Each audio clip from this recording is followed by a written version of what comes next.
बच्चों हम लोग वेक्टर्स को ऐड और सब्ट्रैक्ट करना सीख चुके हैं। अब हम लोग सीखेंगे वेक्टर्स को मल्टीप्लाई करना। तो बेटा वेक्टर को मल्टीप्लाई करने के दो तरीके हैं। पहला डॉट या स्केलर प्रोडक्ट और दूसरा वेक्टर या क्रॉस प्रोडक्ट। तो बेटा हम लोग स्टार्ट करते हैं डॉट या स्केलर प्रोडक्ट से। तो देखो बेटा दो वेक्टर है ए और बी और इनके बीच का एंगल है थीटा। तो dot product of any two vector, जैसे बेटा ए और बी का हम लोग डॉट प्रोडक्ट निकाल रहे हैं, तो हम लोग ए और बी का मैग्नीट्यूड का प्रोडक्ट लेंगे। किसके साथ? किसके साथ बेटा? जो उनके बीच में थीटा एंगल है उसके कोसाइन के साथ। तो dot product of any two vector is defined as the product of their magnitude with cosine of angle between them। ठीक है, जैसा अगर ये दो वेक्टर है बेटा, ये एक वेक्टर है P और ये एक वेक्टर है Q। मेरे को दोनों वेक्टर का डॉट प्रोडक्ट निकालना है। दोनों वेक्टर के बीच का एंगल अल्फा है। मेरे को P डॉट Q निकालना है। तो मैं लिख लूंगा वेक्टर P का मैग्नीट्यूड वेक्टर Q का मैग्नीट्यूड कॉस P और Q में कितना एंगल है? अल्फा। तो यहाँ पे पी क्यू कॉस अल्फा। क्या बेटा क्लियर है? अब देखो बेटा डॉट प्रोडक्ट बेटा किस पे डिपेंड करता? कॉस पे। हम लोग जानते हैं कॉस का ग्राफ कुछ ऐसा रहता है बेटा।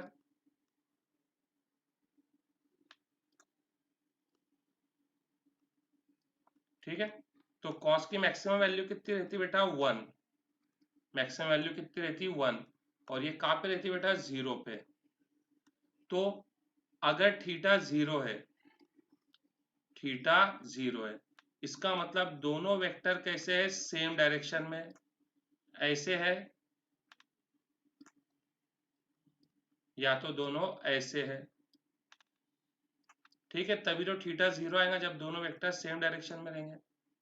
तो जो इनका डॉट प्रोडक्ट रहेगा वो हो जाएगा ए बी कॉस 0, यानी A dot B is equal to A B.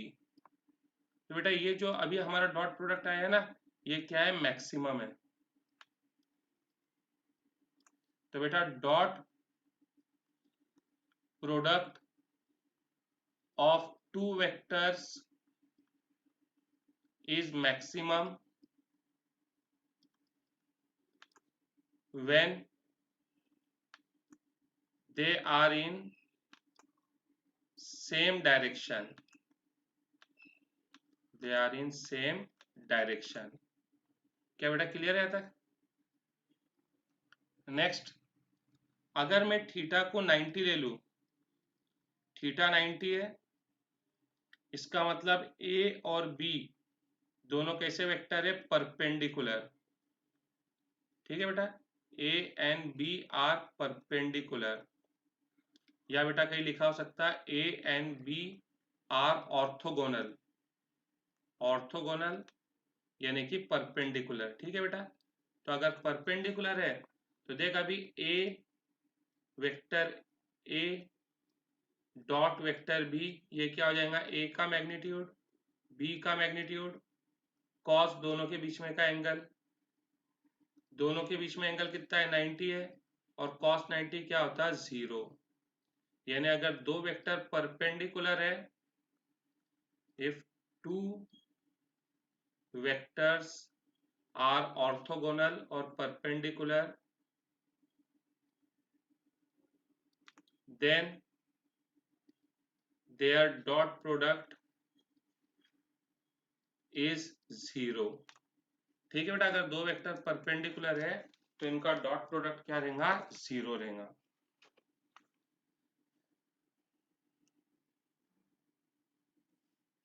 तो क्या बेटा तुम ये बता सकते हैं मेरे को आई डॉट जे कितना रहेगा? तो बेटा आई डॉट जे क्या आएगा? आई का मैग्नीट्यूड, और आई यूनिट वेक्टर है तो उसका मैग्नीट्यूड कितना रहेगा? 1। जे का मैग्नीट्यूड, जे भी यूनिट वेक्टर है तो उसका मैग्नीट्यूड कितना रहेगा? 1 कॉस आई और जे के बीच में का एंगल। तो बेटा आई किसके अलॉन्ग रहेगा? पॉजिटिव एक्स एक्सिस, इसके अलॉन्ग रहेगा आई। ठीक है, और जे ये रहेगा तुम्हारा अलोंग पॉजिटिव वाई एक्सिस। और बेटा एक्स एक्सिस और वाई एक्सिस के बीच का एंगल कितना रहता है 90। तो बेटा आई कैप और जे कैप के बीच का भी एंगल कितना रहेगा 90 और cos 90 कितना होता है 0। तो बेटा आई डॉट जे कितना हो जाएगा 0। ठीक इसी तरीके से अगर कोई तुमसे पूछे जे डॉट के, तो जे का मैग्नीट्यूड 1, के कैप का मैग्नीट्यूड 1। जे किसके अलोंग है बेटा पॉजिटिव वाई एक्सिस के, और के किसके अलोंग है पॉजिटिव जेड एक्सिस के। और बेटा कोई भी एक्सिस के बीच का एंगल कितना है 90, तो यहाँ cos 90। तो जे डॉट के इज इक्वल टू 0। ठीक है। इसी तरीके से बेटा अगर तुमसे कोई पूछे आई डॉट के, तो ये भी कितना हो जाएगा 0, क्योंकि आई किसके अलोंग है एक्स एक्सिस के और के किसके अलोंग है जेड एक्सिस के। और कोई भी दो एक्सिस बेटा क्या होती है परपेंडिकुलर, और अगर परपेंडिकुलर है तो बेटा फिर डॉट प्रोडक्ट क्या आता है 0 आता। क्या क्लियर है बेटा। कोई तुमसे पूछे आई डॉट आई, तो बेटा आई का मैग्नीट्यूड 1, आई का मैग्नीट्यूड 1 मल्टीप्लाई बाय कॉस।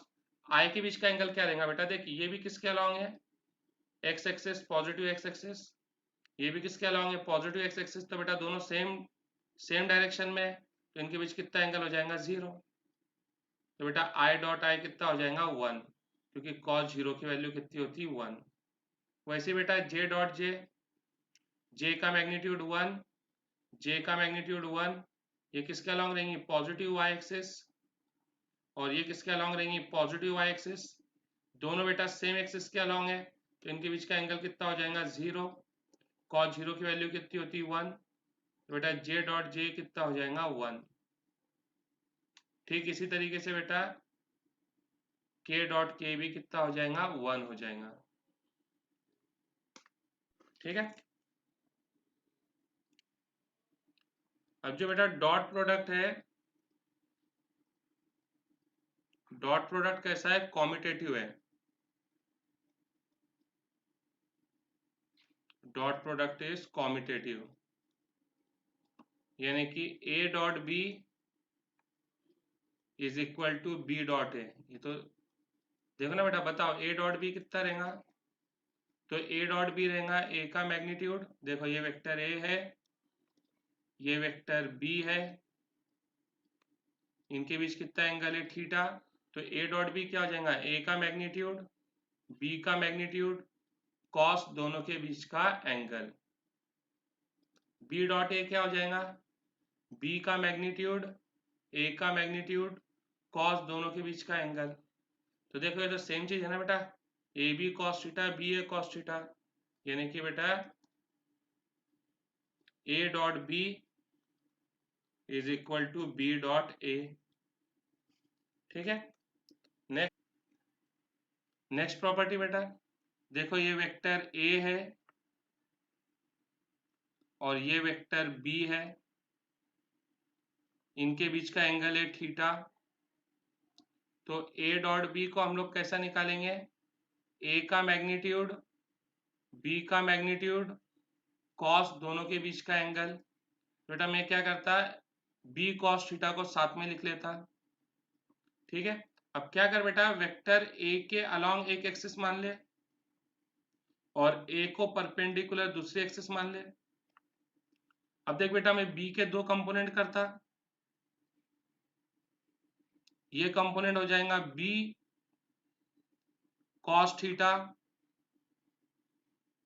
और ये कंपोनेंट हो जाएगा बी साइन थीटा। ठीक है। मैं फिर से डायग्राम बनाता, ये वेक्टर ए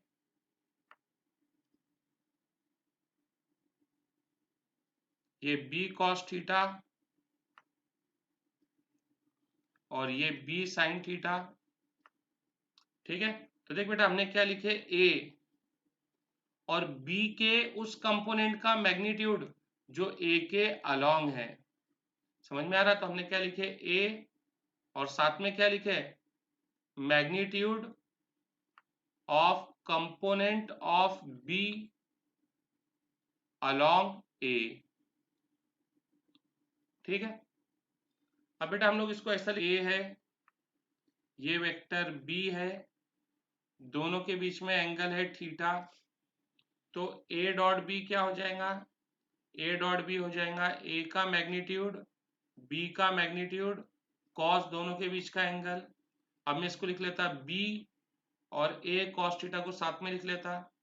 अब बेटा मैं बी को मान लूंगा एक एक्सिस और इसको परपेंडिकुलर दूसरी एक्सिस। अब बेटा मैं ए के दो कंपोनेंट करता, ये कंपोनेंट और ये दूसरा कंपोनेंट। ये देखो ये कंपोनेंट और ये दूसरा कंपोनेंट। ये कंपोनेंट हो जाएगा ए कॉस थीटा और ये कंपोनेंट हो जाएगा ए साइन थीटा। तो देखो बेटा हमने यहाँ क्या लिखे बी, और बी के साथ क्या लिखे ए के उस कंपोनेंट का मैग्नीट्यूड जो बी के अलोंग है। तो यहाँ पे हमने क्या लिखे magnitude of component of A along B. ठीक है, तो हमको क्या करना है ए डॉट बी में ए लिखना है और बी का वो कंपोनेंट लेना है जो ए के अलोंग है, या तो फिर बी लिखना है, बी का मैग्नीट्यूड लिखना है और ए के उस कंपोनेंट का मैग्नीट्यूड लेना है जो बी के अलोंग है। क्या क्लियर है?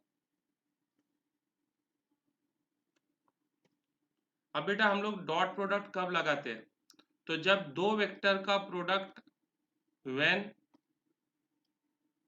Product of two vector is scalar, then the product of two vector is dot product, is dot product। इन्हें देख बेटा अभी मैं बताता, जैसे फोर्स और डिस्प्लेसमेंट इनको मल्टीप्लाई करके क्या आता है बेटा वर्क। फोर्स और डिस्प्लेसमेंट नाइन्थ में पढ़े होंगे ना, फोर्स और डिस्प्लेसमेंट को मल्टीप्लाई करके क्या आता है वर्क। फोर्स कैसी क्वांटिटी है बेटा वेक्टर, डिस्प्लेसमेंट कैसी क्वांटिटी है वेक्टर, लेकिन वर्क कैसी क्वांटिटी है स्केलर। तो देखो दो वेक्टर क्वांटिटी को मल्टीप्लाई करने पे हमको क्या मिल रही है, स्केलर क्वांटिटी मिल रही है। तो हम बोलेंगे कि दोनों वेक्टर क्वांटिटी के बीच में कौन सा प्रोडक्ट है, डॉट प्रोडक्ट है।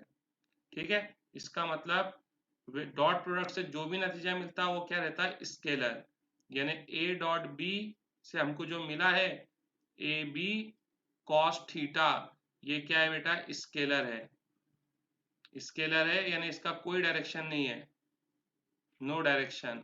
और यही तो वजह है बेटा कि फिर हमने बोले थे B dot A, B dot A क्या रहेगा बी ए कॉस थीटा, और ये भी क्या रहेगा बेटा स्केलर, क्योंकि देख यहाँ दोनों के मैग्नीट्यूड क्या है सेम है। लेकिन अगर वेक्टर होती तो फिर हम लोग डायरेक्शन को भी देखते थे, लेकिन यहाँ डायरेक्शन ही नहीं है, तो हम लोग डायरेक्ट बोल देते कि ए डॉट बी और बी डॉट ए क्या रहेगा सेम रहेगा। ठीक है बेटा, इसके बाद नेक्स्ट, अगर हमको किसी भी वेक्टर का स्क्वायर निकालना है, जैसे वेक्टर ए का स्क्वायर निकालना है, तो यानी वेक्टर ए को कितनी बार मल्टीप्लाई करेंगे, दो बार। तो बेटा हम इनके बीच में क्या लेते हैं डॉट प्रोडक्ट ही लेते हैं। अगर किसी वेक्टर का स्क्वायर निकालना है यानी उस वेक्टर को दो बार मल्टीप्लाई करना है, तो उनके बीच में हम लोग क्या लेंगे डॉट प्रोडक्ट ही लेंगे। ठीक है, क्रॉस नहीं लेंगे, जब क्रॉस पढ़ेंगे उस समय बताऊंगा कि क्रॉस क्यों नहीं ले सकते। ठीक है, तो बेटा ए डॉट ए यानी ये हो जाएगा तुम्हारा ए का मैग्नीट्यूड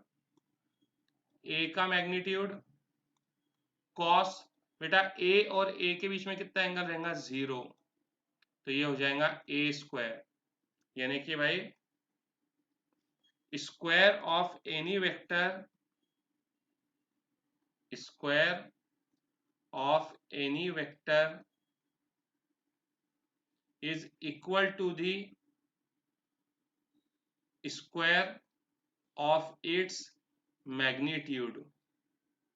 यानी बेटा किसी वेक्टर का स्क्वायर हम किससे निकालेंगे डॉट प्रोडक्ट से, तो किसके बराबर आ रहा है ए स्क्वायर के। तो देख बेटा हमने वेक्टर का स्क्वायर किसकी मदद से निकाले डॉट प्रोडक्ट से, और डॉट प्रोडक्ट से जो नतीजा आता वो क्या रहता है स्केलर, यानी किसी भी वेक्टर का जो स्क्वायर तो अगर लेगा तो उससे जो आंसर आएगा वो क्या रहेगा स्केलर रहेगा। क्या क्लियर है? ठीक है बेटा। अब देख बेटा, ये दो वेक्टर है, let A and B be two vectors. तो बेटा मैं ए को कैसा लिख सकता? ए को मैं लिख सकता ए का एक्स कंपोनेंट आई कैप, ए का वाई कंपोनेंट का मैग्नीट्यूड जे कैप, ए के जेड कंपोनेंट का मैग्नीट्यूड के कैप। और इसी तरीके से बेटा वेक्टर बी को लिख सकता है बी के एक्स कंपोनेंट का मैग्नीट्यूड आई कैप, बी के वाई कंपोनेंट का मैग्नीट्यूड जे कैप, बी के जेड कंपोनेंट का मैग्नीट्यूड के कैप। अब देख बेटा, मेरे को ए डॉट बी निकालना है। तो देखिए मैंने ए लिख लिया, ए एक्स आई, ए वाई जे, ए जेड के, ठीक है। और बी लिख लिया बी एक्स आई, बी वाई जे और बी जेड के। अब बेटा देख, हम लोग इनको मल्टीप्लाई करते हैं। देख पहले इसको तीनों से मल्टीप्लाई कर लेते बेटा हम लोग ऐसा। तो ये हो जाएगा, देख ए पहले दोनों के अंदर जो स्केलर पार्ट है, यानी जो दोनों मैग्नीट्यूड पार्ट है उसको मल्टीप्लाई करो, ए एक्स बी एक्स। फिर दोनों में देख बेटा वेक्टर पार्ट क्या है, आई कैप आई कैप, तो यहाँ लिखो आई डॉट आई। फिर उसी तरीके से देख बेटा, इसका मैग्नीट्यूड पार्ट इसका मैग्नीट्यूड पार्ट, इन दोनों को मल्टीप्लाई करो।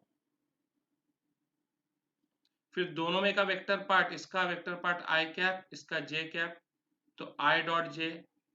फिर से वही घिसा पिटा काम, इसका मैग्नीट्यूड पार्ट और इसका मैग्नीट्यूड पार्ट मल्टीप्लाई करो। फिर इसमें वेक्टर पार्ट कितना है, आई कैप, और इसमें वेक्टर पार्ट क्या है, के कैप, तो आई डॉट के। ठीक है बेटा। अब इसकी बारी, इसको तीनों से मल्टीप्लाई करो। तो देख बेटा, इसका मैग्नीट्यूड पार्ट कितना है, ए वाई, इसका मैग्नीट्यूड पार्ट कितना है, बी एक्स, तो पहले इनको मल्टीप्लाई करो। वेक्टर पार्ट कितना है, जे और आई, तो जे डॉट आई। फिर देख बेटा, इसके अंदर मैग्नीट्यूड वाला पार्ट ए वाई, इसमें मैग्नीट्यूड पार्ट वाला बी वाई, तो ए वाई बी वाई। फिर इसका वेक्टर पार्ट जे कैप, इसका vector part B j cap, तो जे डॉट जे। फिर इसका मैग्नीट्यूड पार्ट ए वाई, इसका मैग्नीट्यूड पार्ट बी जेड, तो ए वाई बी जेड। इसका वेक्टर पार्ट जे कैप और इसका के कैप, तो बेटा जे डॉट के। ठीक है। उसी तरीके से बेटा ये फिर से इनको मल्टीप्लाई करो। पहले दोनों के मैग्नीट्यूड वाले पार्ट को मल्टीप्लाई कर लिया, अब दोनों के वेक्टर पार्ट के कैप और आई कैप, के डॉट आई। फिर बेटा इनके मैग्नीट्यूड वाले part A z B y. फिर दोनों के बेटा वेक्टर वाले पार्ट के कैप और जे कैप, के डॉट जे। फिर बेटा इनको मल्टीप्लाई करो, दोनों के मैग्नीट्यूड वाले पार्ट और फिर दोनों के वेक्टर वाले पार्ट। क्या क्लियर है? अब बेटा हमने कुछ स्टार्टिंग के अंदर रिजल्ट बनाए थे, देखो याद हो तो अगर, dot I one, J dot J one, के डॉट के वन। ठीक है। और बेटा अगर अलग अलग यूनिट वेक्टर है तो फिर उनका डॉट प्रोडक्ट क्या था, जीरो था। बनाए ले बेटा, I dot I one, J dot J one, के डॉट के वन। और बेटा आई डॉट जे डॉट के और बेटा आई डॉट के, ये कितना रहेगा, जीरो। ठीक है बेटा। और बेटा हमने एक और चीज बोले है कि जो वेक्टर प्रोडक्ट है, सॉरी जो डॉट प्रोडक्ट है, वो क्या है बेटा, कॉम्यूटेटिव है। यानी आई डॉट जे और बेटा जे डॉट आई, ये क्या होते हैं, सेम होते हैं। जे डॉट के और के डॉट जे, ये भी क्या होंगे, सेम होंगे। आई डॉट के और के डॉट आई, ये भी क्या होंगे, सेम होंगे। तो देख बेटा, ये चीज वन होंगी, ये वन, ये वन होगा आई डॉट आई, ये भी वन होगा जे डॉट जे, और के डॉट के ये भी क्या होगा, वन होगा। बाकी सब ना बेटा क्या हो जाएंगे, जीरो हो जाएंगे। देख आई डॉट जे कितना होता है, जीरो। आई डॉट के क्या होता है, zero. I dot J zero है तो बेटा जे डॉट आई भी क्या रहेगा, जीरो। आई डॉट के जीरो है तो के डॉट आई भी क्या रहेगा, जीरो। जे डॉट के 0 है तो के डॉट जे भी क्या रहेगा 0, यानी ये सारे टर्म्स क्या हो जाएंगे, 0 को किससे मल्टीप्लाई कर, ये सारे टर्म क्या हो जाएंगे बेटा 0 हो जाएंगे, ये सारे टर्म क्या हो जाएंगे 0 हो जाएंगे। ठीक है, सिर्फ बचेगा क्या बेटा, तो देख यहाँ पे बचेगा ए एक्स बी एक्स और आई डॉट आई तो कितना हो जाएगा 1, ये 1 हो जाएगा, ये 1 हो जाएगा, क्या बचेगा ए वाई बी वाई, ये 1 हो जाएगा, क्या बचेगा ए जेड बी जेड।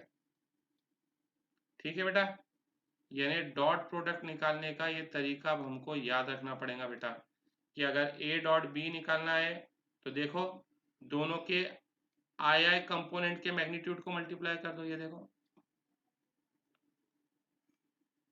प्लस दोनों के जे जे कंपोनेंट के मैग्नीट्यूड को मल्टीप्लाई कर दो, प्लस दोनों के कंपोनेंट के मैग्नीट्यूड को मल्टीप्लाई कर दो। ठीक है बेटा, तो हमारे पास डॉट प्रोडक्ट निकालने का ये एक तरीका है, या तो एक सुपर हिट तरीका जो हम पहले से करते आ रहे हैं कि ए डॉट बी का मतलब ए का मैग्नीट्यूड बी का मैग्नीट्यूड कॉस दोनों के बीच में का एंगल। देखो बेटा, इफ द वेक्टर p, ये एक वेक्टर p है और ये वेक्टर q है, और ये दोनों वेक्टर क्या है, परपेंडिकुलर है, यानी vector p is perpendicular to vector q। बेटा अगर दो वेक्टर परपेंडिकुलर है तो उनका डॉट प्रोडक्ट क्या हो जाता है, 0। दो वेक्टर परपेंडिकुलर है तो उनका डॉट प्रोडक्ट क्या हो जाता है, 0। अब बेटा डॉट प्रोडक्ट कैसा निकलता है, दोनों के आई आई कंपोनेंट को मल्टीप्लाई करो, प्लस दोनों के जे जे कंपोनेंट को मल्टीप्लाई करो, प्लस दोनों के कंपोनेंट को मल्टीप्लाई करो। ठीक है बेटा, तो ये हो जाएगा a square minus 2a minus 3 equal 0। बेटा स्प्लिटिंग द मिडल टर्म से करो तो ये हो जाएगा a minus 3 a plus 1 equal 0। तो बेटा a माइनस 3 के इक्वल में 0 डालो तो a कितना हो जाएगा 3, a प्लस 1 के इक्वल में 0 डालो तो a कितना हो जाएगा -1। Next question, find the angle between a and b। Find the angle between a and b। ये वेक्टर a है बेटा 3i प्लस 4j, और ये वेक्टर b है 12i प्लस 5j। अब बेटा अगर वेक्टर i j में दी है तो हम उनका डॉट प्रोडक्ट बड़ी आसानी से निकाल सकते हैं। कैसे निकालेंगे बेटा, दोनों के आई आई कंपोनेंट को मल्टीप्लाई करो, प्लस दोनों के जे जे कंपोनेंट को मल्टीप्लाई करो, तो बेटा ए डॉट बी हो जाएगा हमारा 36 प्लस 20, यानी ये हो गया बेटा 56। अब बेटा ए डॉट बी निकालने का एक और तरीका है, ए का मैग्नीट्यूड बी का मैग्नीट्यूड कॉस इनके बीच का एंगल। अब बेटा ए का मैग्नीट्यूड कैसे निकालेंगे हम लोग, अंडर रूट ए के आई कंपोनेंट का स्क्वायर प्लस ए के जे कंपोनेंट का स्क्वायर, तो ये कितना हो जाएगा बेटा 9 प्लस 16, यानी कितना हो जाएगा बेटा 5 यूनिट्स। उसी तरीके से बी का मैग्नीट्यूड भी हम लोग बड़ी आसानी से निकाल सकते हैं, अंडर रूट बी के आई कंपोनेंट का स्क्वायर प्लस बी के जे कंपोनेंट का स्क्वायर, तो ये कितना हो जाएगा बेटा 144 प्लस 25, यानी कितना हो जाएगा 169। ठीक है, और 169 की स्क्वायर रूट कितनी हो जाएंगी 13। तो देखो बेटा ए डॉट बी कितना आया 56, ए का मैग्नीट्यूड कितना है 5, बी का मैग्नीट्यूड कितना है 13, और कॉस इनके बीच का एंगल हम लोग नहीं जानते, तो ये हो जाएगा 56 इक्वल 65 कॉस थीटा, यानी 56 अपॉन 65 इक्वल कॉस थीटा, यानी theta equal cos inverse 56 upon 65 इनको डिवाइड करो बेटा, और जो हमें लॉग बुक आती उसके अंदर नेचुरल कोसाइन में देखो ये वैल्यू कहाँ पे आती, वो तुम्हारा एंगल रहेगा। लेकिन कॉम्पिटिटिव के अंदर उतना बारीकी से देखना नहीं पड़ता, ऑप्शन तुमको ऐसे ही दिखाई देंगे। ठीक है, नेक्स्ट क्वेश्चन बेटा, find the component of 3i + 4j along. ठीक है बेटा, तो मैं क्या करता इसमें से एक वेक्टर को लेता a, 3i + 4j को हमने ले लिया वेक्टर a, और b को वेक्टर b को ले लिए i + j। अब बेटा मेरे को क्या निकालना है, कंपोनेंट ऑफ 3i + 4j, यानी मेरे को कंपोनेंट ऑफ a निकालना है अलोंग b। समझ में आ रहा है बेटा, ये वेक्टर b है ना, और इसको हमने क्या ले लिए a, तो मेरे को क्या निकालना है, component of a along b। तो देख बेटा, a डॉट b के अंदर हम लोग क्या लिखते थे, हमको क्या चाहिए यहाँ पे, हमको यहाँ चाहिए component of a along b। तो देख बेटा याद कर, मैंने डॉट प्रोडक्ट क्या बताया था, मैंने देख बोला था ए लिख, ए का मैग्नीट्यूड लिख, और उसके साथ बी के उस कंपोनेंट का मैग्नीट्यूड जो ए के अलोंग है। अब यहाँ पे हमको क्या चाहिए, component of A along B, तो हम लोग यहाँ क्या लिखेंगे, बी का मैग्नीट्यूड लिखेंगे। समझ में आ रहा कि नहीं आ रहा बेटा, ए डॉट बी, तो ए डॉट बी में हम लोग क्या लिखते थे, ए, और बी का कंपोनेंट जो किसके अलोंग है, ए के अलोंग है। तो अगर अलोंग ए है तो यहाँ पे भी क्या आता था, ए, या तो फिर ए डॉट बी हम लोग लिखते थे बी, और ए का कंपोनेंट जो किसके अलोंग है, बी के अलोंग है, यानी यहाँ पे बी तो यहाँ पे भी बी आता था। ठीक है क्या नहीं, तो देख बेटा ए डॉट बी तो तू बहुत आसानी से निकाल सकता, कैसे निकालेगा, दोनों के आई कंपोनेंट को मल्टीप्लाई कर, प्लस दोनों के जे जे कंपोनेंट को मल्टीप्लाई कर, b का मैग्नीट्यूड, तो भाई b का मैग्नीट्यूड कोई नवल नहीं है, अंडर रूट उसके i कंपोनेंट का स्क्वायर प्लस उसके j कंपोनेंट का स्क्वायर, तो बेटा b का मैग्नीट्यूड कितना हो गया, √2। और ये तो देखो निकालना है बेटा, component of a along b, ये तो देखो निकालना है क्या नहीं बेटा। तो ये कितना हो जाएगा, 3 + 4 कितना हो गया, 7, ये √2 को यहाँ भेज दो, तो ये आ गया बेटा तेरा magnitude of component of vector A along vector B. क्या बेटा क्लियर है।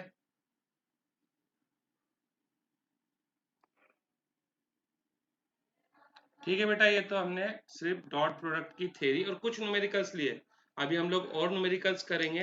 ये सिर्फ मैंने न्यूमेरिकल्स इतने लिया कि जिससे तुम लोग थोड़ा थ्योरी को समझ सके। बेटा न्यूमेरिकल्स तो हम लोग बहुत करेंगे, अभी हमारी एक्सरसाइज के क्वेश्चंस बाकी है। ठीक है, टॉपिक कंप्लीट नहीं हुआ, अभी हमने इसकी थ्योरी और कुछ क्वेश्चंस करे। अभी हम लोग इसके बाद वेक्टर प्रोडक्ट पढ़ लेंगे, और फिर दोनों के क्वेश्चंस साथ में करेंगे। मैं बोल रहा बेटा क्वेश्चंस हुए नहीं है, ये तो सिर्फ कुछ क्वेश्चंस लिए कि तुम लोग इसको प्रैक्टिस, तुम लोग को समझ में आए कि क्या है बेटा डॉट प्रोडक्ट। ठीक है बेटा, अब अगली वीडियो में हम लोग वेक्टर प्रोडक्ट करेंगे और उसके बाद फिर इनके न्यूमेरिकल्स लेंगे।